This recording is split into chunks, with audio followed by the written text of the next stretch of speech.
तो जैसे कि हमने पिछली वीडियो पे देखा था, जो चीफ जस्टिस है उसने अपने हाथ को अपने एमसी के सीने के आर पार कर दिया होता है और इस समय लग रहा होता है कि अपना एमसी मर चुका है। और तभी जो चीफ जस्टिस है वो उसे कहता है, भले ही तुम इवॉल्व हो चुके हो लेकिन तुम अभी लेवल 1 के इवॉल्वर हो, इसलिए तुम मेरा कुछ नहीं उखाड़ सकते। लेकिन तभी वो देखता है कि अपने एमसी की बॉडी में ना एनर्जी इकट्ठा होने लगती है और इसको देखिए जो चीफ जस्टिस है वो भी शौक होते हुए अपने हाथ को बाहर निकाल लेता है, जहाँ पे जो अपने एमसी की बॉडी थी वो आसमान में उड़ रही थी। और इसे देख के वो शौक होते हुए कहता है, ये तो इम्पॉसिबल है, ये तो गोल्डन एविएसल फिजिक है, इम्पॉसिबल। ये कुछ ऐसा है जो कि एक लेवल 10 का इवॉल्वर ही पोजेस कर सकता है। और ये जानने के बाद वो वहां से भागने की कोशिश करता है और उसे समझ नहीं आ रहा होता कि ये बंदा जस्ट अभी इवॉल्व हुआ है, तो आखिरकार इसके पास गोल्डन एविएसल फिजिक कैसे आ गया।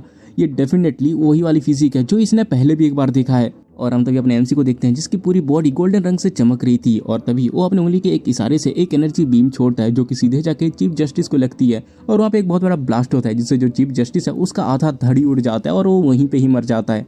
और इस ब्लास्ट का इम्पैक्ट इतना ज़्यादा होता है कि हम देखते हैं कि जो सिटी लॉर्ड है उसको भी इसके बारे में महसूस होता है और वो भी कह रहा होता है कि आखिरकार हमारे इस 10 माइल के अंदर कौन इतना पावरफुल बंदा गुजर रहा है। और इसके साथ साथ हम फैक्शन 17 और क्लेम्बर एड्स को भी देखते हैं जिनको कि ये चीज़ महसूस हो जाती है और वो लोग सोच रहे होते हैं कि आखिरकार ये पावरफुल बंदा है कौन। और इसके बाद हमारा सिंह बाबा से अपने एमसी की तरफ जाता है जहाँ पे जो अपना एमसी है वो जमीन पे आके गिरता है और जो यून है उसको संभाल लेती है और अपने एमसी की ब्लीडिंग को रोकने की कोशिश करती है, लेकिन वो रुक ही नहीं रहा होता है। लेकिन तभी अचानक से वो देखती है कि जो अपने एमसी का ब्लीडिंग है ना वो रुक जाता है और इसे देखो वो भी शौक होते हुए कहती है, आखिरकार इसकी ब्लीडिंग रुक कैसे गई। और उसके बाद तो उसको उठा के सीधा हॉस्पिटल की तरफ लेने लगती है। और उसके बाद हम थोड़ी देर के बाद का सीन देखते हैं जहाँ पे जो सिटी लॉर्ड है उस जगह पे आता है और वो कहता है यहाँ की तो जो ऑरा है वो डिसअपियर हो चुकी है, आखिरकार इतना स्ट्रॉन्ग इवॉल्वर यहाँ पे लड़ क्यों रहा था। ये बहुत ज़्यादा अजीब है। आई होप कि मैंने उसको कहीं पे ऑफेंड ना किया हो, क्योंकि मैं तो सीधे बिजनेस वाला आदमी हूँ, तो ऐसा हो ही नहीं सकता कि मैं किसी बड़े इवॉल्वर को ऑफेंड कर दूं। और उसके बाद हमारा सीन कट होता है और हम एक क्लिनिक को देखते हैं जिसके दरवाजे को कोई जोर से पीट रहा होता है और तभी एक लड़की जाके बोलती है कि हाँ मैं खोल रही हूँ, लेकिन तभी दरवाजे को कोई लात मार के अंदर आ जाती है और हमें पता चलता है ये अपनी यून थी जो कि अपने साथ अपने एमसी को लेके आई थी। और वो जो लड़की है वो कहती है, अरे संभाल के यार, तुम तो मुझे मार ही डालोगे और हाँ तुमने ये जो दरवाजा तोड़ा है उसका भी तुम्हें भुगतान करना होगा। और जो यून है वो कहती है, इसे बचा लो, जल्दी करो, इसे बचा लो, इसे मदद की जरूरत है। और उसके बाद हमें थोड़ी देर के बाद का सीन दिखाया जाता है जहाँ पर जो डॉक्टर है वो अपने एमसी की लाइक पट्टी कर रही होती है और वो भी कहती है कि ये बहुत ज्यादा अजीब है। और ये सुन के जो यून है वो पूछती है, आखिर हुआंग को क्या हुआ, क्या वो ठीक तो है ना। और जो डॉक्टर है वो कहती है, इसके जो वाइटल्स हैं वो बहुत ही ज़्यादा अजीब हैं, मैं ये नहीं कह सकती कि ये ठीक है और मैं ये भी नहीं कह सकती कि ये ठीक नहीं है, मैंने बस अभी इसको बैंडेज कर दिया, बाकी मुझे नहीं पता। मैंने इसके सारे ऑर्गन्स को स्कैन किया और मुझे मिला कि इसके जितने में घाव वाले एरिया है उसको एक मेटल जैसे मटेरियल ने कवर करके रखा है। तुम ये कह सकते हो कि वो जो मेटल्स हैं उसने इसको बचा लिया। और ये सुनते जो यून है वो पूछती है कि इसका मतलब ये ठीक है। और वो जो डॉक्टर है वो कहते हैं कि नहीं, मैं तुम्हें प्रॉमिस नहीं कर सकती क्योंकि ये बहुत ही ज़्यादा अजीब है। और जो यून है वो पूछती है, आखिरकार एग्जैक्टली इसके साथ हो क्या रहा है। और जो डॉक्टर है वो कहती है, फिलहाल के लिए तो कुछ दिनों तक इसे यहाँ पे ऑब्जर्वेशन में रख के देखते हैं, बाकी का मैं बाद में बताऊंगी। और उसके बाद हमारा सीन कट होता है और हम 17 फैक्शन को देखते हैं जहाँ पे जो स्कार वाला बंदा है वो अपने बंदों से कहता है कि तुम मुझे बहुत ज्यादा पीटो। और ये सुनती उन लोग को समझ नहीं पाते कि आखिरकार ये क्या कह रहा है। लेकिन तभी जो स्कार वाला बंदा है उनको कहता है, देखो यार मैंने तुमको बहुत ज्यादा बुली किया, तो क्या तुम अपनी भड़ास नहीं उतारना चाहते। और ये सुनने के बाद ये लोग एक दूसरे की शक्ल को देखते हैं और उसके बाद कहते हैं ठीक है, और उसको कुत्तों की तरह पेलते हैं। जहाँ पे हम उस कार वाले बंदे को देखते हैं जो कि कहीं पे जाता हुआ सोचा होता है, डैम इट, मैंने बस इनको पेलने को बोला, इन्होंने मुझे कुत्तों की तरह पेला, तुम लोग सालों वेट करो, मैं बाद में तुमको दिखाऊंगा कि असली बॉस कौन है। और उसके बाद जाके ना वो एक दरवाजे में खटखटाता है और हमें पता चलता है ये उसी डॉक्टर का ही क्लिनिक होता है, जहाँ पे उसे देखते ही उस कार वाला बंदा कहता है, डॉक्टर जाओ प्लीज मुझे ट्रीट करिए, मैं दोबारा से इंजर्ड हो गया। और इससे हमें पता चलता है कि अपना ये लौंडा डॉक्टर को पसंद करता है। जहाँ पे ये दोनों अंदर आते हैं और डॉक्टर जो कहती है, आजकल तुम कुछ ज्यादा इंजर्ड नहीं हो रहे। और वो कहता है, मेरा काम ही ऐसा है कि मैं से इंजर्ड हो ही जाता हूँ, अब मैं क्या ही करूँ। और तभी वहाँ पे यून आती है जो कि इसको देख लेती है और उसे याद आ जाता है कि ये फैक्शन 17 का ही बंदा है जिसने उसके ऊपर हमला किया था। और वो भी सोची होती है कि आखिरकार ये बंदा यहाँ पे क्या कर रहा है, क्या फैक्शन 17 के पास मेडिकल फैसिलिटी नहीं है। अगर इसने ढूंढ निकाला कि हम लोग यहाँ पे हैं तो ये जरूर अपने लोगों को बुला लेगा, इसीलिए उसके बिना नोटिस किए मुझे यहाँ से निकलना होगा। और हम तभी उस कार वाले बंदे को देखते जो कि अपने एमसी के रूम में आ रहा होता है, लेकिन जो डॉक्टर होती है वो कहती है, अरे उस रूम में पेशेंट है, इसलिए तुम इधर आओ, मैं तुम्हारे घाव को यहाँ पे ड्रेस कर दूंगी। और वो भी कहता है कि ठीक है। और उसके बाद वो डॉक्टर के साथ चला जाता है। देन हम थोड़ी देर के बाद का सीन देखते हैं जहाँ पे जो डॉक्टर है वो अपने एमसी के रूम पे आती है, तो वो देखती है कि जो यून है वो अपने एमसी को उठा रही है। और इसको देखो वो कहती है, अगर तुम उसको मूव क्यों करा रहे हो, वो अभी जाने की हालत में नहीं है। लेकिन जो यून है वो कहती है, हमें यहाँ से जाना ही होगा। और तभी हम देखते हैं कि वही स्कार वाला बंदा वहाँ पे आ जाता है और यून को देखते ही सीधा अपने गन से उसको फायर करता है। लेकिन जो डॉक्टर है ना सही टाइम पे आकर उसको साइड कर देती है और कहती है, अगर तुम ये क्या कर रहे हो। और तभी जो बंदा है वो चिल्लाते हुए कहता है, डॉक्टर जाओ, इन दोनों ने मेरे बहुत सारे ब्रदर्स को मारा है, मैंने इनसे पहले भी कह रखा था जब भी मैं इनको देखूंगा मैं इनको मार डालूंगा।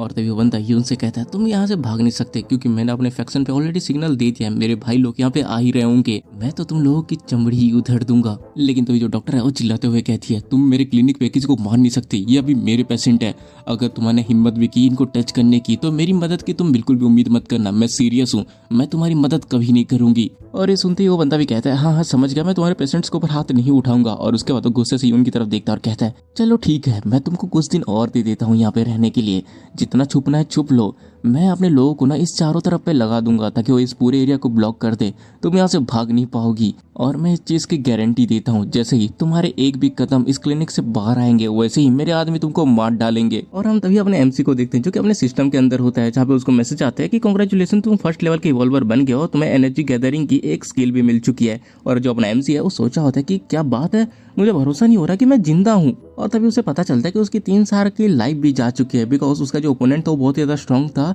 जिसको डिफीट करने के लिए उसने अपनी लाइफ एनर्जी का इस्तेमाल किया, इसी वजह से उसकी लाइफ की 3 साल जा चुके हैं। और तभी वहाँ पे एक आवाज गूंजने लगती है कि हमने कभी भी नहीं सोचा था कि तुम एक परफेक्ट डिवॉल्वर बन जाओगे अपने खुद के विल पावर पर, सच में हमने तुम्हें अंडर एस्टिमेट कर दिया। और ये सुनते ही जो अपना एमसी है वो शौक होते पूछता है कि आखिर यहाँ पे कौन बात कर रहा है। लेकिन वो आवाज फिर से कहती है एक पुरानी कहावत है जहाँ पे ये कहा जाता है कि जो चीज तुम्हें मान नहीं सकती वो तुम्हें और ज्यादा स्ट्रॉन्ग बनाती है, इसीलिए तुम्हारे जो इवोल्यूशन है उससे तुम्हारे सिस्टम के और भी ज्यादा फंक्शन अनलॉक होंगे, इसलिए इनका बहुत अच्छे से यूज करना। और ये सुन के जो अपना एमसी है फिर से चिल्लाते हुए कहता है मेरे सवाल का जवाब दो, आखिरकार तुमने मुझे ये सिस्टम क्यों दिया है। लेकिन तभी जो आवाज है वो कहती है मैं उम्मीद करता हूँ कि तुम आखिरी तक पहुंचोगे और जब तुम इस रास्ते के एंड पे पहुंचोगे तब हम लोग मिलेंगे। और उसके बाद हम वापस उसी डॉक्टर वाला सीन देखते हैं जहाँ पर वो जो डॉक्टर है वो अपने एमसी की बॉडी को छू के कह रही होती है ये सच में बहुत ही ज्यादा जादुई लग रहा है क्योंकि इसके जो घाव थे वो बस एक ही दिन में पूरी तरह से हील हो गए। आज तक मैंने जितने भी इवॉल्वर्स देखे हैं जिनके पास खुद की हीलिंग की एबिलिटीज होती है वो भी इतनी स्पीड से अपने आप को हील नहीं कर पाते। और ये सुनते ही जो यून है वो कहती है तो आखिरकार हुआंग अभी तक उठा क्यों नहीं। और तभी जो डॉक्टर है वो कहती है ये थोड़ा अजीब है, शायद उसे थोड़ा बहुत सिमुलेशन की जरूरत है तब शायद वो उठ जाए। और उसके बाद जो डॉक्टर है वो अपने एमसी के मुर्गे के साथ खेलने लगती है और जो अपना एमसी है वो सडनली उठ जाता है और चिल्लाते हुए कहता है आखिरकार तुम ये क्या कर रही थी मेरे साथ, क्या तुम फ्रीक हो। लेकिन वो जो डॉक्टर है वो हंसते हुए कहती है तुम्हें देख के ऐसा लग रहा है कि तुम अच्छी तरह से रिकवर हो चुके हो। और तो जो यून है ना वो भी ब्लश करते हुए कहती है हुआंग अपने कपड़े पहन लो। और उसके बाद हम देखते हैं कि वो अपने हुआंग को ना सब कुछ बता चुकी होती है। और जो अपने एमसी है वो कहता है कि क्या फैक्शन 70 हमें घेर के बैठे हैं। और जो यून है वो कहते हैं कि हाँ नॉर्मली मैं आराम से उस बंदे को डिफीट कर लेती, लेकिन क्योंकि मुझे क्रिटिकल हिट लगा है इसलिए मेरे जो इंटरनल ऑर्गन्स है वो लास्ट बैटल में बहुत ज्यादा खराब हो चुके हैं, इसीलिए मैं कल सेफ प्ले कर रही थी। और ये सुन के जो अपना एमसी होता है गुस्सा होते हुए कहता है ठीक है मैं उनको पेल के आता हूँ। और उसके बाद तो उनको पेलने के लिए जाने लगता है। लेकिन जो यून है वो कहते हैं कि मैं भी तुम्हारे साथ जाऊंगी। लेकिन जो अपना एमसी वो कहता है कोई जरूरत नहीं, तुम फिलहाल अपने हीलिंग पे ध्यान दो, उनको तो मैं अकेले ही पेल डालूंगा। और उसके बाद हम फैक्शन 17 को देखते हैं जहाँ पे जो उस कार वाला बंदा वो बैठा होता है। और तभी उसके पास एक बंदा आके कहता है बॉस आखिर हम जाके उसको मार क्यों नहीं रहे। तभी वो बंदा कहता है कि अरे नहीं मैंने डॉक्टर से प्रॉमिस किया कि जब तक वो लोग हील नहीं हो जाते मैं उनके ऊपर हाथ भी नहीं उठाऊंगा। लेकिन तभी एक और बंदा कहता है वैसे रिसोर्स स्टेशन ने बताया कि डॉक्टर जाओ आज शाम को मेडिसिन लेने के लिए जाने वाली हैं, जब वो चली जाएंगी तब उनके क्लिनिक पे कोई नहीं होगा और उस टाइम का इस्तेमाल करके हम उनको मार सकते हैं। और जब डॉक्टर जाओ वापस आएगी और हमें पूछेगी तो हम उन्हें बता देंगे कि वो लोग खुद से बाहर आए थे, इसमें आपके ऊपर भी कोई एलिगेशन नहीं लगेगा। और ये सुनते उस कार वाला बंदा बहुत ज्यादा खुश हो जाता है और कहता है अरे बढ़िया आइडिया है चलो करते हैं। और उसके बाद तो अपने लोगों को लेके उस क्लिनिक के पास जाने लगता है। लेकिन तभी वो लोग ना किसी को उनके सामने खड़ा होता हुआ देखते हैं और वो जो लीडर है वो ध्यान से देखता है तो वहाँ पे अपना एमसी खड़ा होता है और वो कहता है अच्छा तो तुम लोग अंदर आ रहे हो लेकिन कोई जरूरत नहीं है, मैं हुआंग मैं खुद तुम लोगों से मिलने आ गया हूँ। और इसे देख के ये लोग भी शौक हो जाता है कि ये बंदा खुद ही बाहर आ गया। और तभी जो अपना एमसी है वो अपने एबिलिटी को एक्टिव करता है और बाकी सारे लोग उसके ऊपर सीधे दौड़ के आते हैं उसको मारने के लिए, जहाँ पे जो अपना एमसी वो दिखता है कि ये सब लोग बस लेवल 1 के बेसिक इवॉल्वर हैं, जबकि बस उनका जो लीडर है वही बस लेवल 3 का बेसिक इवॉल्वर है। और अपने एमसी को इससे पता चलता है कि उसके इनसे जीतने के चांसेस 90% है। और उसके बाद तो पूरी तेजी से उन सारे लोगों को कुत्तों की तरह पीटता है, जहाँ पे आखिरी पे बस उस कार वाला बंदा ही खड़ा रह जाता है और बाकी सारे वहाँ पे लेट चुके थे। और तभी वो जो कार वाला बंदा है वो अपने एमसी से कहता है जब मैंने तुमको लास्ट टाइम देखा था तब तो तुम बस एक ऑर्डिनरी लो लेवल के ह्यूमन थे, तो आखिरकार तुमने इतनी जल्दी पावर अप कैसे कर लिया। लेकिन जो अपना एमसी है कहता है अगर मैंने वेपन्स का इस्तेमाल किया होता तो तुम लोग कुछ सेकंड्स में ही मारे जा चुके होते, लेकिन शुक्र मनाओ कि कल तुम लोगों ने हमें छोड़ दिया था, इसलिए मैं तुमको एक और मौका दे रहा हूँ। इसलिए जल्दी से अपने घुटनों के बल बैठ के ना एक कुत्ते की तरह मुझे अपना ग्रैंडफादर बोलो, तब जाके मैं शायद तुमको छोड़ दूं। और उसके बाद हमारा सीन कट होता है और हम गार्लिक को देखते हैं जो कि कुछ सामान कलेक्ट करके बैठा होता है और वो अपने एमसी को कहता है कि ये देखो मैंने ये सब कलेक्ट किया है, लेकिन उसको देखते ही जो अपना एमसी वो ले लेता है और उसको बहुत सारे कैन फूड दे देता है और कहता है ये लो तुम्हारा एक्सचेंज का कैन फूड, और वो वहां से जाने लगता है और कहता है अगली बार मेरे लिए और भी सामान ढूंढ के रखना। और जो गार्लिक है वो साला समझ नहीं पा रहा होता कि आखिरकार ये गोल्ड का करेगा क्या, क्योंकि ये तो यूजलेस है। अभी के टाइम पे जो करेंसी है उसको तो ज़ॉम्बी कोर होना चाहिए। और उसके बाद हम देखते हैं अपने एमसी को जो कि उनके पास जाता है और हमें पता चलता है कि उसके पास टोटल 20 किलो सोना जमा हो चुका था और वो वापस अपने वर्ल्ड पे जा रहे सामान लाने के लिए। लेकिन वो यून को बोलते हैं कि मैं ट्रेड करने के लिए जा रहा हूँ, मैं कुछ दिनों में वापस आ जाऊंगा। और जो यून है वो भी कहता है कि ठीक है, जाने के टाइम पे अपना ख्याल रखना। और उसके बाद जो अपना एमसी है वो एक सुनसान जगह पे जाकर डायमेंशनल शिप का इस्तेमाल करता है, अपने रियल वर्ल्ड पे आ जाता है जहाँ पे उसकी आंख उसके बेड में खुलती है और तभी उसको ना किसी के नॉक करने की आवाज आती है और वो दरवाजा खोलते हुए कहता है अरे कौन है भाई जो इतना खटखटा रहा है। लेकिन हमें पता चलता है ये जियांग होती है जो कि आते ही सीधा अपने एमसी को गले लगा लेती है। और इसको देखिए जो अपना एमसी है वो भी ब्लश करते हुए पूछता है लैंडलॉर्ड आखिरकार तुम इतनी परेशान क्यों हो। और जो जियांग होती है वो कहती है ये तुम पूछ रहे हो, ये तो मुझे तुमसे पूछना चाहिए कि आखिरकार तुम इतने दिनों तक थे कहाँ पे, तुम मेरे कॉल्स का भी जवाब नहीं दे रहे थे। और ये सुन के जो अपना एमसी वो कहता है मैं बस थोड़ा काम से बाहर गया था और वहाँ पे फोन का सिग्नल नहीं था इसलिए फोन नहीं लग रहा था, मुझे माफ कर देना। लेकिन जो जियांग है वो गुस्से से कहती है आखिर तुम्हारी प्रॉब्लम क्या है, तुम मुझे बता के भी तो जा सकते थे। पता है मुझे एक तरह से हार्ट अटैक आने वाला था, मैं तो पुलिस को कॉल करने वाली थी, अगली बार से तुम कहीं पे भी जाओगे मुझे बता के जाना। और ये सुनते ही जो अपना एमसी वो कहता है कि हाँ ठीक है मैं समझ गया, चलो भाई ठीक है, मुझे माफी मांगने के लिए तुम्हारे लिए एक गिफ्ट खरीदने दो। और जो जियांग होते हैं वो कहते हैं कि नहीं मुझे कोई गिफ्ट नहीं चाहिए, तुम्हारे पास मुश्किल से ही कुछ पैसे होते हैं और मैं नहीं चाहती कि तुम उसे मेरे ऊपर बर्बाद करो। भाई ऐसी लड़कियां कहाँ पे मिलती हैं यार, मुझे भी चाहिए। लेकिन तभी जो अपना एमसी होता है ना वो उसे कहता है अरे तुम्हें पैसों के बारे में चिंता करने की जरूरत नहीं है, मैंने इस बार बहुत सारे पैसे कमाए हैं, इसलिए चलो बाहर तुम्हारे लिए कुछ खरीदते हैं, तुम जो चाहे वो पिक कर सकती हो। और उसके बाद वो एक बहुत ही महंगे स्टोर पे जाते हैं जहाँ पे जो जियांग है इस जगह को देख के कहती है हुआंग ये जगह बहुत ज्यादा एक्सपेंसिव लग रही है, चलो कहीं और जाते हैं ना। लेकिन जो अपना एमसी है ना उसकी बातों को सुन नहीं रहा होता, बल्कि वो वहाँ के ना सामान को देख रहा होता है कि ये जो स्टाइल्स है वो बहुत ज्यादा अच्छे हैं। और उसका तो उसे कहता है अरे तुम पैसों के बारे में चिंता मत करो, मैं इस तरह के ना 100 चीजें खरीद सकता हूँ, मेरे पास इस बार बहुत पैसे है और मैं आगे भी और ज्यादा पैसा कमाने वाला हूँ। और इस उनके जो जियांग होते हैं वो कहती है आखिर तुम इतने सारे पैसे कमा कहाँ से रहे हो। लेकिन जो अपना एमसी वो कहता है अरे तुम्हें ये सब सोचने की जरूरत नहीं है, बस तुम चूज करो तुम्हें क्या पसंद है। और उसके बाद जो अपना एमसी है वो वहाँ की लड़की को यहाँ के सबसे ज्यादा बेस्ट आइटम्स दिखाने के लिए बोलता है और जो लड़की है वो भी कहती है कि ठीक है सर आप थोड़ा सा बस वेट करिए। और उसके बाद जो अपना एमसी है वो एक नेकलेस को पिक करता है और जियांग को पहना देता है और पूछता है ये कैसा है। और जो जियांग है उसको एक किस देते हुए कहती है मुझे ये सच में पसंद आया क्योंकि ये तुमने मुझे दिया है। और उसके बाद जो अपना एमसी है वो कहता है कि ठीक है इस नेकलेस को पैक कर दो। और उसके बाद तो जियांग से कहता है तुम मेरा बस थोड़ी देर तक वेट करो, मैं बैंक पे जाके कुछ चीजें डिपॉजिट करके आता हूँ। और उसके बाद वो एक दूसरी जगह पे जाता है और वहाँ की लड़की से कहता है क्या आप यहाँ पे गोल्ड खरीदते हैं। और वो लड़की कहती है कि हाँ आपके पास कितने ग्राम्स हैं बेचने के लिए। और जो अपना एमसी है वो बैग खोल के दिखा के कहता है इतना ज्यादा। और इसको देख के ये लोग पूरा शौक हो जाता है।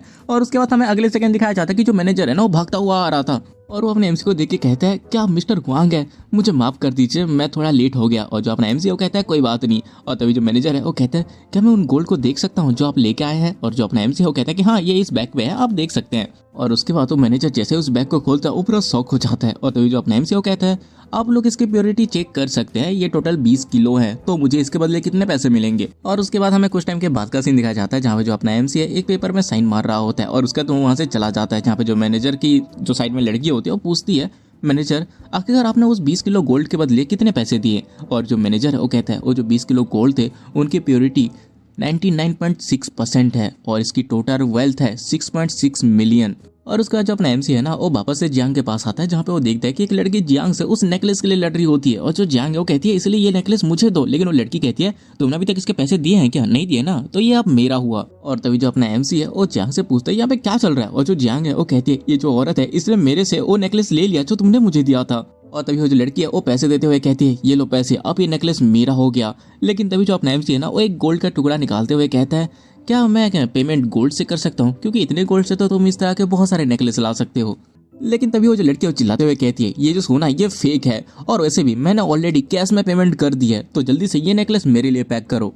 लेकिन तभी वो जो शॉप वाली लड़की होती है वो कहती है मुझे माफ कर देना मैम, ये जो नेकलेस है वो पहले ही रिजर्व हो चुकी है, इसलिए अगर आप अभी पैसे भी दे देते हो तब भी हम ये नेकलेस आपको नहीं बेच सकते। और उसके बाद हम देखते हैं कि वो नेकलेस जियांग का हो जाता है और पीछे वो जो लड़की होती है ना बहुत ज्यादा गुस्से में होती है और कहती है साले ये कपल, तुम दोनों वेट करो मैं तुम्हें जरूर मजा सिखाऊंगी। और उसके बाद हम अपने एमसी और जियांग को देखते हैं जो कि उस शॉप से बाहर आ चुके थे। और जो जियांग है वो अपने एमसी से कहती है चलो आज के लिए ये काफी है, अभी हम मार्केट चलते हैं और कुछ ग्रोसरीज खरीदते हैं घर के लिए। और तभी जो अपना एमसी है ना वो जा ही रहा होता है कि उसके सर पे कोई ना वो कैन फेंक के मारता है और हम देखते हैं वहाँ पे ना बहुत सारे टकले बंदे आए होते हैं अपने एमसी को पीटने के लिए। और इनको लाने वाले कोई और नहीं बल्कि वही लड़की थी जो कि वो सामने वाला जो टकला होता है उसे कहती है ये रहे वो कपल्स जिन्होंने मेरे से वो नेकलेस छीन लिया। और तभी वो जो टकला है वो कहता है साले कमीने आखिर तुम्हारी हिम्मत कैसे हुई मेरी बंदी से नेकलेस छीन ले की। और उसके बाद ये लोग सीधे ना इनको पीटने के लिए आते हैं, जहाँ पे जो जियांग है वो तो डर के मारे अपने आंखें बंद करके अपने एमसी को चिल्लाती है, लेकिन देखती है कोई कुछ होता ही नहीं है। और जैसे ही वो आंखें खोलती है वो देखती है कि कुछ भी नहीं हुआ। और जो अपना एमसी है वो कहता है कि चलो मार्केट चलते हैं। और जो जियांग होती है वो पूरा कंफ्यूज होती है और वो कहती है अभी हुआ क्या, वो सारे लोग कहाँ चले गए। और तभी हम देखते हैं वो लोग पीछे पड़े होते हैं और जो जियांग है वो पीछे देखते हुए कहती है आखिर इनके साथ क्या हुआ। और जो अपना एमसी है वो कहता है मुझे क्या पता, शायद ये लोग पागल हैं। और उसके बाद हमारा सीन कट होता है और हम देखते हैं ये लोग मार्केट एरिया पे सब्जी खरीद रहे थे, लेकिन तभी वहाँ पे जियांग का अंकल आ जाता है और इसको देख के जो जियांग वो भी शौक होते हुए कहती है अंकल जाओ, आखिर आपको कैसे पता कि मैं यहाँ पे हूँ, क्या आपने मेरे फोन में कुछ ट्रैकर लगा रखा है। लेकिन तभी जो उसका अंकल होता है वो कहता है जियांग क्या तुम भूल चुकी हो कि तुमने अपने पापा से क्या प्रॉमिस किया था, इसीलिए जल्दी से घर वापस आओ। लेकिन तभी जो अपना एमसी है उन दोनों के बीच आ जाता है और कहता है जियांग आपके साथ जाना नहीं चाहती इसलिए आप यहाँ से चले जाइए।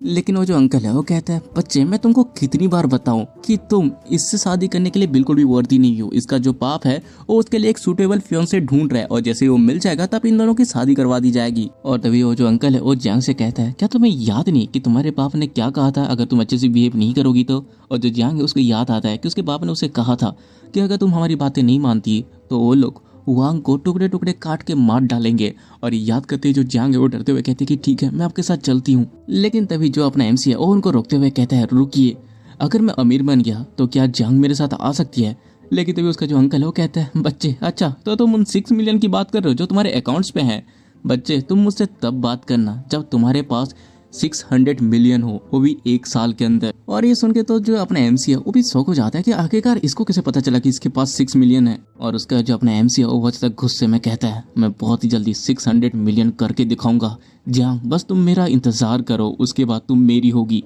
और उसके बाद हमारा सीन कट होता है और हम एपोकलिप्स वर्ल्ड को देखते हैं जहाँ पे हम 2 बंदों को देखते हैं, जिसमें से जो मूंछ वाला बंदा होता है वो दूसरे से पूछता है क्या तुम्हें वो ढूंढ निकाला। और जो दूसरा बंदा होता है वो कहता है कि हाँ हमने उसे ढूंढ निकाला, लेकिन जो अर्थ अलायंस है वो इसके रिटर्न में 1000 डार्क क्रिस्टल चाहते हैं। और ये सुनते ही वो जो मुच्छड़ होता है वो पूरा शौक होते हुए कहता है कि क्या इतना ज्यादा, अगर मैं अपने सारे एसेट्स को मिला भी दूं तब भी बड़ी मुश्किल से इतना होगा, साले वो कमीने क्या वो मुझे पूरी तरह से चूस लेना चाहते हैं। और तभी वो जो दूसरा बंदा है वो कहता है उन्होंने कहा अगर आप इसे अफोर्ड नहीं कर सकते तो इसके बारे में भूल जाइए क्योंकि उनके पास खरीदार और भी हैं। और ये सुनते ही वो जो मूंछ वाला बंदा है वो सोचा होता है हालांकि ये बहुत ही ज़्यादा पैसे वाला है, लेकिन अगर मैं इसको खरीद लेता हूँ और उसे दे देता हूँ तो डेफिनेटली उसके साथ कम्पीट कर पाएगा और जब तक मेरे पास उसकी मदद है तो तब तक बस वो 1000 डार्क क्रिस्टल नहीं बल्कि सारे बेस के जो रिसोर्सेस हैं वो भी मेरे हो जाएंगे।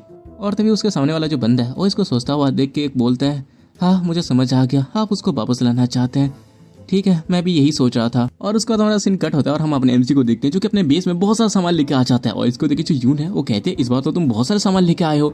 और जो अपना एमसी है वो कहता है कि हाँ मैं चावल आटा अंडे दूध ये सब लेके आया हूँ। और जो यून है वो पूछती है कि तुम आखिरकार इतना ज्यादा आटा लेके क्यों आए हो। और जो अपना एमसी है वो कहता है ताकि हम डेजर्ट बना सके, मुझे अच्छी तरह से याद है कि तुमने कहा था कि तुम्हें एक पेस्ट्री शेफ बनना है। और तो जो यून है वो कहती है लेकिन मेरा मिशन तो तुम्हें प्रोटेक्ट करने का है, तो आखिरकार पेस्ट्री बनाने का किसके पास टाइम है। लेकिन ये सुनते ही जो अपना एमसी है वो सीधे यून को करीब से देखने लगता है और कहता है लेकिन तुम्हारी जो इंजरीज है वो अभी तक ठीक नहीं हुई है, इसलिए तुम्हें पीछे रख के बेस में ही रेस्ट करना चाहिए। और तभी जो यू है वो कहती है ठीक है तो मैं आपके साथ जाऊंगी आपका काम करने के लिए। और जो अपना एमसी वो कहता है कि हाँ इससे बहुत ज्यादा मदद हो जाएगी। लेकिन तभी जो यून है उसके बीच में आ जाता है और कहती है रुको। और उसके बाद तो धीरे से यू से कहती है यू क्या तुम सच में चाहती हो कि तुम उसको छुप के मार डालो। हाँ।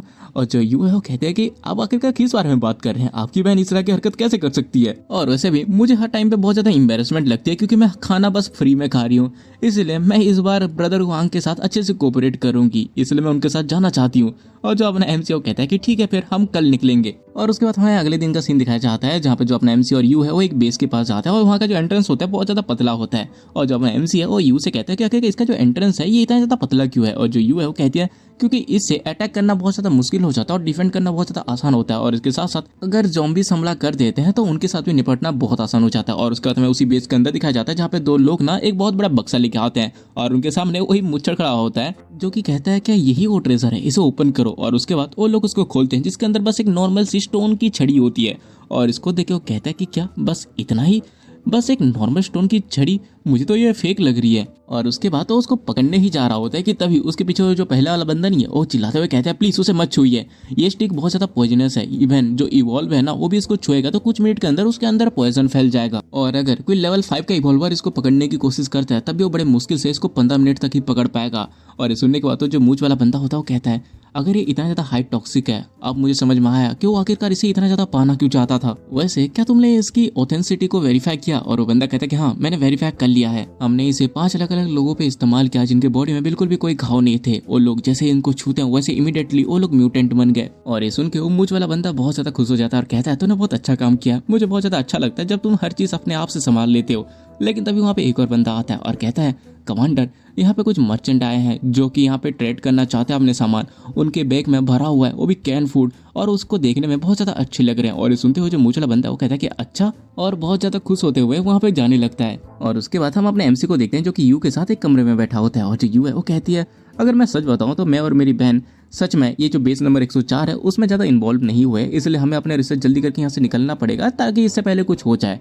और जो अपना एमसी है वो कहता है लेकिन फिलहाल के लिए मुझे जल्दी से कोई रास्ता ढूंढना होगा जिससे मैं ज़्यादा पैसे बना सकूं। और ऐसे ही तुमने कहा था यहाँ पे सबसे ज़्यादा मैक्स लेवल वाला बंदा भी लेवल 3 का है, इसलिए मैं हम दोनों को यहाँ से आराम से बाहर निकाल सकता हूँ, हमें कोई भी तकलीफ नहीं होगी। और ये लोग ये सब बात कर ही रहे होते कि तभी वहाँ पे कमांडर नाचते हुए कहता है और बोलता है दोस्त जो कि दूर से आए हैं, मैंने सुना है कि तुम लोगों के पास बहुत अच्छे अच्छे कैन फूड्स हैं जो तुम ट्रेड करने के लिए आए हो, क्या मैं देख सकता हूँ कि आखिरकार वो कहाँ पे हैं? और जो अपना एमसी वो कहता है कि हाँ, और उसके बाद वो 2 बैग भर के वो कैन फूड उसे दिखाता है। और इसे देखते ये पूरा शौक हो जाता है और कहता है कि ये तो इनक्रेडिबल है, ये एक कैन भी बहुत ही ज़्यादा महंगा लग रहा है, और इसके अलावा तुम्हारे पास 2 बैग भर के हैं, इसमें कम से कम 100 कैंस तो होंगे ही। और उसके बाद वो अपने उस बंदे को इशारा कर देता है और वो बंदा कहता है ठीक है। और उसके बाद वो जो मूंछ वाला बंदा है कमांडर वो कहता है तो आखिरकार तुम इसका बदले क्या एक्सचेंज करना चाहते हो? और जो यू है वो कहती है कि ज़ॉम्बी कोर्स, गोल्ड और ऐसे कुछ ज्वेल्स। और तभी हम देखते हैं कि वो लोग दरवाज़ा बंद कर लेते हैं। और जो यू है वो कहती है आखिरकार तुम लोग दरवाज़ा क्यों बंद कर रहे हो? और जो कमांडर है वो शैतानी हंसी के साथ कहता है ज़्यादा कुछ नहीं, बस हम लोग तुम्हारे साथ प्राइस को प्रॉपरली डिस्कस करना चाहते हैं। और उसके बाद वो अपने लोगों से कहता है कि जाके उनको पकड़ लो। और इसे देख के जो यू है वो वहाँ से भागने लगते हैं और कहती है अरे तुम वहाँ पे खड़े क्यों हो, भागो। लेकिन जो अपना एमसी है वो कहता है अरे यार ये एपोकलिप्स वर्ल्ड में ये लोग ऐसे क्यों होते हैं, मैं तो बस शांति से यहाँ पे ट्रेड करना चाहता था। और उसके बाद वो अपनी उंगलियों को चटकाता है और अपनी एबिलिटी का यूज करके उनको डॉज कर लेता है और सीधे अपनी क्लाइंबिंग वाली एबिलिटी को यूज करके दीवार में ही चिपक जाता है। और उसके बाद वो एक एक करके हर एक बंदे को कुत्तों की तरह पेल डालता है। और इसे देख के जो यू है वो भी शौक हो जाती है और सोची होती है ब्रदर वांग ये इतने ज्यादा ताकतवर है। और तभी हम उस कमांडर को देखते हैं जिसकी फट चुकी होती है और वो कहते हैं अरे अरे रुको रुको, ये बस गलतफहमी हुई थी यार, ये बस एक गलतफहमी है। लेकिन तभी हमें उसकी चीखों की आवाज़ सुनाई देती है और हमें पता चलता है अपने एमसी ने उसको कुत्तों की तरह पेला होता है। और वो कहता है मुझे माफ कर दो प्लीज ब्रदर, मुझे मानना बंद करो, मुझे पता है कि मैं गलत था। और अपना जो एमसी है वो कहता है आखिरकार लोग इस तरह की चीजें क्यों करते हैं यार, मुझे ये सब करना पसंद नहीं है, लोग क्या शांति से काम नहीं कर सकते? और तभी जो कमांडर है वो कहता है ठीक है ब्रदर, मैं आपके साथ ट्रेड करूंगा, आपको जो जो चीजें चाहिए उसके साथ ही मैं सीधे सीधे आपके साथ ट्रेड करूंगा। और तो जो यू है वो गुस्से से चिल्ला के कहती है क्या तुम क्या बकवास कर रहे हो, अभी जस्ट तुमने हमसे सारी चीजें चुराने की और हमें मारने की कोशिश की और तुम अभी भी सोचो कि हम तुम्हारे जैसे बंदे से ट्रेड करेंगे। लेकिन जो अपना एमसी हो तो अलग ही गांजा फूक के आया हुआ था, वो कहता है कि नहीं मैं अभी भी इसके साथ अपने सप्लायर्स को ट्रेड करूंगा। और ये सुनते ही जो यू है वो बहुत ज्यादा गुस्सा हो जाती है और कहती है वांग क्या तुम इडियट हो, क्या तुमने अभी देखा नहीं ये बंदे ने हमारे साथ क्या किया, ये हमसे सामान चुराने वाला था और हमें मारने वाला था, इसलिए केयरफुल रहो, ये तुम्हारे पीठ पीछे चाकू डाल सकता है। लेकिन जो अपना एमसी है ना उसी तो उस बंदे के कॉलर को पकड़ते हुए कहता है देखो मुझे फाइनली पता चल चुका है कि आखिरकार इस एपोक्लिप्स एरिया पे सारे के सारे भेड़ खाल में छुपे हुए भेड़ियां हैं। लेकिन अगर इन भेड़ियों को ये पता चल जाए कि आखिरकार उनके बुरे इंटेंशन से उनके साथ क्या हो सकता है तो इनके साथ बिजनेस करना बहुत ही ज़्यादा आसान हो जाता है। क्यों, मैंने सही कहा ना? और ये सुनते हुए जो कमांडर है वो कहता है अरे हाँ ठीक है, आपके जैसे मास्टर के लिए तो हमारे अंदर रिस्पेक्ट को छोड़कर कुछ भी नहीं है, आखिर हम हिम्मत कैसे कर सकते हैं आपके लिए बुरा सोचने का। और उसके बाद वो उनको ले जाने लगता है और कहता है प्लीज आप मेरा पीछा करिए, मैं आपको सप्लायर्स दिखाऊंगा जिससे आप एक्सचेंज करना चाहते हैं। और उसके बाद तो उसको उसी रूम पे लेके आता है जहाँ पे वो डंडा था और वो उस बॉक्स की तरफ दिखा के कहता है ये रहा, आप इसे चेक करिए। और जो अपना एमसी वो कहता है कि क्या एक टूटी हुई स्टिक, ये वो सप्लाई नहीं है जो मैंने तुमसे मांगा था। लेकिन तभी वो जो कमांडर वो कहता है अगर मैं आपको सच बताऊं तो मैंने अपने पॉकेट के 1 रुपए तक इसको खरीदने में यूज़ कर लिया और इसी वजह से मैंने आपसे वो चुराने की कोशिश करी। अब क्या करे, भूखे पेट का सवाल है। आपको तो एपोक्लिप्स वर्ल्ड पे लाइफ की स्ट्रगल के बारे में पता ही होना चाहिए कि हमारे साथ क्या हो रहा है। और मैं आपसे कह रहा हूँ ना ये जो स्टिक है वो बहुत ही ज़्यादा यूनिक है, ये बहुत ज़्यादा रेयर और प्रीसियस ट्रेजर है। अगर आप इसे यूज़ करते हो तो आपके जो डैमेज है वो बहुत ही ज़्यादा इन्हांस कर देगा। और इसी के साथ ये भी कहा जाता है कि इससे आप एक हाई लेवल के इवोल्वर तक को डिफीट कर सकते हो। और अगर आपको मेरी बातों पे भरोसा नहीं हो रहा तो आप इसको खुद उठा के चेक कर सकते हैं। और ये सुनते ही जो अपना एमसी है वो कहता है कि अच्छा सच में क्या ये इतना ज़्यादा पावरफुल है, और वो उसको छूने ही वाला होता है। और इसे देख के वो जो कमांडर है वो मन में ही सोच रहा होता है, साला कमीना कहेगा, बस 5 सेकंड तक तुम्हें इसको छूना है और उसके बाद तुम भी एक तरह से म्यूटेंट बन जाओगे। इसका पॉइजन तुम्हें जिंदा नहीं छोड़ेगा। तुम्हें अभी भी लगता था कि तुम मुझसे लड़ सकते हो, लेकिन मैं बता दूं तुम अभी भी बहुत ज़्यादा बच्चे हो मुझसे लड़ने के लिए। लेकिन तभी जो अपना एमसी है वो कहता है हाँ भूल जाओ, ऐसा करो तुम ही से ट्राई करके देखो। और वो जो कमांडर है वो घबराने लगता है और कहता है कि लेकिन ये बेहतर होगा अगर आप वेपन को खुद से ही ट्राई करें। लेकिन जो अपना एमसी है वो कहता है नहीं, इसकी कोई ज़रूरत नहीं है, तुम इसको ट्राई करो और दिखाओ कि आखिरकार ये कितना ज़्यादा पावरफुल है। और ये सुनते हुए बंदा कहता है लेकिन और जो अपना एमसी है वो कहता है अगर तुम हेजिटेट क्यों कर रहे हो, मैंने बोला ना तुम इसको ट्राई करके दिखाओ, मुझे देखना है कि आखिरकार ये कितना ज़्यादा पावरफुल है। और उसका जो अपना एमसी है उस डंडे को उसी कपड़े के सहारे पकड़ता है और उसके पास लेते हुए कहता है ये लो पकड़ो और मुझे दिखाओ। लेकिन वो जो बंदा है वो बहुत ज़्यादा डरने लगता है। और जो अपना एमसी है वो चिल्लाते हुए कहता है मैं तुम्हें दोबारा कहता हूँ इसको अपने हाथ से पकड़ो। और उसके बाद उस डंडे को वो नीचे गिरा देता है, जिससे वो जो कमांडर है वो डरते हुए पीछे हटने लगता है। और जो अपना एमसी है वो गुस्से से कहता है क्या हुआ, तुम ऑलरेडी डर गए? तुम्हें क्या लगता है मुझे इस स्टिक के बारे में बिल्कुल नहीं पता?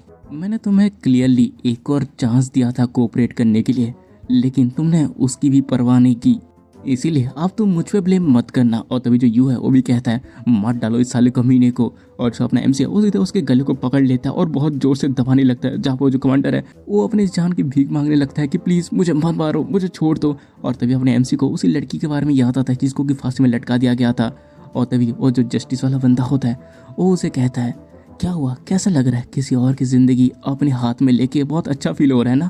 और ये याद करते ही जो अपना एमसी है ना वो उसको छोड़ देता है और वहाँ से जाते हुए कहता है यू जल्दी से अपने सामान को पैक करो, हम यहाँ से जा रहे हैं। और ये देखते ही जो यू है वो सौगते हुए कहते हैं कि आखिरकार तुम उसे छोड़ क्यों रहे हो? थोड़ी देर पहले वो हमें मारने की कोशिश कर रहा था, क्या तुम भूल गए? उसे मार डालो। अच्छा मैं समझ गई, तुम उसको सफर करता हुआ दिखना नहीं चाहते, राइट? तुम बहुत ज्यादा काइंड हो, तो क्यों ना तुम उसे पॉइजन दे दो या उसके सर को ही काट डालो। ऐसे बहुत सारे तरीके हैं जिससे हम उसको पेनलेस मौत दे सकते हैं। लेकिन जो अपना एमसी है उसे कहता है अपनी बकवास करना बंद करो। और उसके बाद वो स्टिक को उठा लेता है और कहता है क्योंकि तुमने हमें मारने की कोशिश की इसलिए मैं उसके लिए ये स्टिक को लेके जा रहा हूँ। और इसे देख के जो यू है वो भी सोची होती है वाह तुम कितनी ज्यादा डरपोक हो, तुम किसी को मार भी नहीं सकते, इतने ज्यादा स्किल हैं लेकिन सारे यूजलेस हैं। इस तरह का बंदा मेरी बहन को बिल्कुल भी प्रोटेक्ट नहीं कर सकता। और उसके बाद हम देखते हैं वो लोग जा ही रहे होते कि तभी वो जो कमांडर है वो कहता है 1 मिनट रुको, तुम शायद हमारे बेस को बचा सकते हो। और ये सुनते ये दोनों रुक जाते हैं और जो यू है वो कहते हैं क्या तुम्हें लगता है कि हम यहाँ पे कोई चैरिटी खोल के बैठे हैं? और तभी जो कमांडर है वो कहता है प्लीज हमारी मदद के लिए तुम मान जाओ, और जैसे वो हो जाता है उसके बाद तुम हमारे बेस से सारे सप्लाईज ले सकते हो। अगर वैसे भी कोई हमारे पास मदद करने के लिए नहीं आया तो आज नहीं तो कल हमारा बेस वैसे भी डिस्ट्रॉय हो जाने वाला है। और ये सुनते ही जो यून है वो कहती है अच्छा तो तुम हमें अभी भी फूल बनाना चाहते हो, लगता है तुम्हें जिंदा छोड़ के हमने गलती कर दी, तुम खुद से ही मरना चाहते हो। लेकिन वो जो कमांडर वो कहता है कि नहीं ऐसी बात नहीं है, हमें लेवल 5 रिवॉल्वर के लिए बहुत ज्यादा मदद मांगी, हम उनको बहुत ज्यादा सप्लाईज भेजते रहे, इतना कि हमें खुद भी नहीं पता, लेकिन फिर भी उनको और ज्यादा चाहिए, इसलिए हमारे पास चोरी के अलावा और कोई भी चारा नहीं था। आपको मेरी बातों में भरोसा नहीं हो रहा होगा, इसलिए आप लोग मेरा पीछा कीजिए, मैं आपको दिखाता हूँ, शायद उसके बाद आप समझ पाएं। जरा वहाँ पे देखिए। हम देखते हैं वहाँ पे ना बहुत सारे बॉडीज जल रही होती हैं। और वो भी कहता है वो देखिए उस जगह पे कितनी सारी बॉडीज जल रही हैं और इन सारे लोगों को आज ही हमारे बेस में मारा गया है। और जो अपना एमसी है वो भी इसे देख के शौक हो जाता है और कहता है आखिर ये सब किसने किया। और तभी वो जो कमांडर है वो कहता है हम रोज हमारे बेस में से बहुत सारे लोगों को खो देते हैं और ये सब किसी आउटसाइडर ने नहीं किया, बल्कि ये सब करने वाला हमारे बेस का लीडर है। और हम इन बॉडीज को इसलिए जला देते हैं ताकि कोई भी डिजीज यहाँ पे स्प्रेड ना हो जाए। अगर तुम इसके थोड़े भी करीब जाओगे तो तुम्हारा सर घुमाने वाली इस तरह की मीट के जलने की बदबू आएगी। और तभी जो यू है वो कहते हैं क्या तुम्हारा लीडर पागल हो चुका है? अगर वो इस तरह से रोज लोगों को मारता रहा तो ज्यादा दिन नहीं लगेंगे और तुम्हारा बेस पूरी तरह से मर जाएगा। और ये सुनते ही जो कमांडर है वो कहता है हाँ तुमने सही कहा, इसलिए तो मैंने डिसाइड किया कि मैं लीडर को कुछ भी करके हराऊंगा। और तो जो अपना एमसी वो कहता है अच्छा तो यही रीजन है जिसकी वजह से तुमने इतनी ज्यादा पैसा बर्बाद करके लेवल 5 के इवॉल्वर को ढूंढा ताकि वो तुम्हारी मदद कर सके। और जो कमांडर है वो कहता है कि हाँ लेकिन बस एक लेवल 5 का इवॉल्वर हमारे लिए काफी नहीं है, हमें कम से कम 3 एक साथ चाहिए, क्योंकि हमारे बेस का जो लीडर है वो एक लेवल 7 का इवॉल्वर है। और उसके बाद हम उस बेस के लीडर को देखते हैं जो कि एक बंदे को मार डालता है और उसके सामने एक लड़की जो कि भागते हुए जा रही थी अपनी जान बचा के, वो भी एक झटके से जाके उसको भी मार डालता है। और वो कहता है मर जाओ, यहाँ पे सबको मर जाना चाहिए। और उसका थोड़ा सीन कट होता है और हम कुछ लोगों को देखते हैं जहाँ पे एक बंदा कहता है, लेकिन यहाँ पे जितने भी लोग प्रेजेंट हैं उनमें से मुझे वो 3rd 5th लेवल का इवॉल्वर कहीं नहीं दिख रहा। कैप्टन ली, क्या आप हम लोगों को फूल बना रहे हैं? लेकिन तभी हम देखते हैं वहाँ पे वो जो कमांडर होता है उसका नाम ली होता है और वो कहता है कि नहीं नहीं नहीं, पहले मुझे एक्सप्लेन तो करने दो। भले मेरे पास एक लेवल 5 का इवॉल्वर नहीं है, लेकिन मैं एक ऐसे पर्सन को लेके आया हूँ जिसके पास उस लेवल तक की पावर्स हैं। और ये सुनते हुए बंदा थोड़ा शॉक हो जाता है और कहता है कि क्या? और तभी उसके बगल में वो उस बंदे को देखते हैं जो उसके साथ रहता है हमेशा और कहता है, क्या ये तुम हो? मैं देख सकता हूँ कि तुम लेवल 4 के इवॉल्वर हो, तुम्हें क्या लगता है तुम मुझे हरा सकते हो? लेकिन तभी वो जो बंदा है वो कहता है, नहीं, तुम गलत पर्सन से बात कर रहे हो, मैं कोई सुपर इवॉल्वर नहीं हूँ। और तभी जो कमांडर ली होता है वो कहता है कि मेरा मतलब इस बंदे से है, और वो अपने एमसी को दिखाते हुए कहता है, इसका नाम हुआंग है और ये बहुत ही ज्यादा स्ट्रांग है। और इसको देख के वो बंदा कहता है कि तुम तो लेवल 1 के इवॉल्वर हो, क्या तुम सच में लेवल 5 के इवॉल्वर को डिफीट कर सकते हो? और जो अपना एमसी है वो कहता है, वेल मैंने पहले एक किया तो था। और ये सुनने के बाद वो पागलों की तरह हंसने लगता है और कहता है, क्या ही बकवास मजाक है कैप्टन ली, तुम्हें इस बच्चे ने उल्लू बना दिया। जब से एपोक्लिप्स हुआ है तब से इसके एज तक कोई भी लेवल 3 को भी सरपास नहीं कर पाया, और तुम्हें लगता है कि ये लेवल 4 तक को सरपास कर लेगा? और तभी जो अपना एमसी वो कहता है, शायद पिछली बार मैंने जो लेवल 5 के इवॉल्वर को डिफीट किया था वो शायद मेरा लक होगा, इसलिए मैं पक्का श्योर नहीं हूँ कि मैं लेवल 5 को सरपास कर पाऊंगा कि नहीं पाऊंगा। लेकिन हाँ, मैं भी इसलिए जानना चाहता हूँ कि मैं कितना स्ट्रांग हूँ और इसीलिए मैं यहाँ पे आया हूँ। तो चलो एक मैच कर लेते हैं, अगर मैं हार जाता हूँ तो मैं यहाँ से क्विट कर दूंगा और साथ ही साथ तुम्हें 100 कैन फूड के दूंगा। तुम्हें क्या लगता है, अच्छा डील है कि नहीं? और उसके बाद वो अपने डंडे को बाहर निकाल के अपने हाथ में पकड़ लेता है, लेकिन उसने अपने हाथ में एक ग्लव्स पहने हुए थे जो कि एक स्पेशल फैब्रिक से बना होता है, जो कि इसके जो टॉक्सिसिटी है उसको उसके हाथ में जाने से रोकता है। और हम तभी कमांडर ली को देखते हैं जो कि कहता है, अरे रुको रुको रुको, तो अपना एनर्जी क्यों वेस्ट कर रहे हो, चलो ना अभी मैच के बारे में भूल जाते हैं। लेकिन तभी वो जो बंदा है वो कहता है, देखो यार, अगर ये अपने आप को प्रूव नहीं कर पाया कि ये लेवल 4 तक को सरपास कर सकता है तो मैं तो यहाँ से निकल रहा हूँ। वैसे भी हमें लेवल 7 के इवॉल्वर का सामना करना है, इसलिए हमें एक दूसरे को अच्छे से जानना होगा। और तभी जो अपना एमसी होता है वो कहता है, देख भाई, मैं एक बात क्लियर कर देता हूँ, ये बस एक कंपटीशन है, इसलिए हम दोनों एक दूसरे को मारने तक नहीं जाएंगे। और ये सुनते हुए जो बंदा है वो कहता है कि हाँ मैं समझ गया, वैसे भी मैं फालतू में किसी को नहीं मारता। और उसके बाद ये दोनों फाइट करने के लिए रेडी हो जाते हैं, जहाँ पे जैसे ही फ्लैग लहराया जाता है वैसे ये दोनों एक दूसरे के पास आने लगते हैं। और वो बंदा अपने एमसी की तरफ एक मुक्का मारता है, जिसको कि जो अपना एमसी है वो अपने उसी रॉड से रोकने की कोशिश करता है और उसे वो ब्लॉक तो कर लेता है, लेकिन उसके मुक्के का प्रेशर इतना होता है कि जो रॉड है वो वाइब्रेट करने लगता है। और इसको देख के जो अपना एमसी है वो भी सोचा होता है, इसका पंच तो बहुत ज्यादा स्ट्रॉन्ग है, यहाँ तक कि मेरे हाथ भी सुन्न पड़ गए। और ये सब वो सोच ही रहा होता है कि तभी वो बंदा ना उसको एक और पंच मारता है, जिसको अपना एमसी बड़ी मुश्किल से डॉज करता है। और वो सोचा होता है ये तो बहुत ज्यादा फास्ट है, मुझे अपने अल्टीमेट स्किल का यूज करना होगा इसके खिलाफ। और इस तरह से अपने एमसी को डॉज करता हुआ देख के वो जो बंदा वो कहता है, अच्छा बच्चे, तुम्हारे पास थोड़े बहुत मूव हैं जिसकी वजह से तुम डॉज कर पा रहे हो, लेकिन फिर भी तुम अभी भी लेवल 4 को सप्रेस करने से बहुत ज्यादा दूर हो। और उसके बाद वो सीधे अपने एमसी के ऊपर एक और हमला करता है और इससे अपना एमसी डॉज तो कर लेता है, लेकिन उसके पंच से नीचे का जो पत्थर का फ्लोर है ना वो भी टूट जाता है। और जो अपना एमसी है वो भी सोचा होता है, क्या यार, इसके पंच से पत्थर का फ्लोर भी टूट गया, डैम इट, ये लेवल 5 का इंसान सच में मॉन्स्टर है। और इस तरह से अपने एमसी को भागता हुआ देख के वो जो बंदा है वो कहता है, अबे बच्चे, इस तरह से भागने का क्या फायदा, मेरे पंच तो लेके देखो। लेकिन जो अपना एमसी है वो कहता है, डैम इट, क्या बकवास बात कर रहे हो, ऑब्वियस ही बात है, तुम्हारा पंच लूंगा तो मैं मर ही जाऊंगा, इसलिए मैं भाग रहा हूँ। और तभी जो अपना एमसी है उसको एक ओपनिंग दिखती है और इस चीज का फायदा उठा के वो अपने डंडे से उसके ऊपर हमला करता है, जहाँ पे उसका जो डंडा होता है वो सीधे जाकर उसके प्राइवेट पार्ट में लगता है। और वो जो बंदा है ना वो कुछ भी नहीं कहता, बस चुपचाप खड़ा हो जाता है। और जो अपना एमसी है वो हंसते हुए कहता है, क्या हुआ, तुम्हें बहुत ज्यादा दर्द हो रहा है नहीं, इसलिए तुम कुछ बोल नहीं पा रहे, ये मेरा अल्टीमेट मूव है जिसका नाम है ब्लड लाइन इनहेटर। और इसी के साथ अपना ये जो एपिसोड है ये खत्म हो जाता है। अब देखो इसका जो अगला एपिसोड है ये कल ही आ जाएगी, तो तुम्हें ज्यादा इंतजार करने की जरूरत नहीं पड़ेगी। इसलिए कहता हूँ, अगर तुमको वीडियो पसंद आई है तो तुम्हें पता है क्या करना है, लाइक मारो, सब्सक्राइब मारो, प्यारा सा कमेंट कर दो और जितना हो सके उतना वीडियो को शेयर करो। तो मिलता है अगली वीडियो में, तब तक के लिए बाय।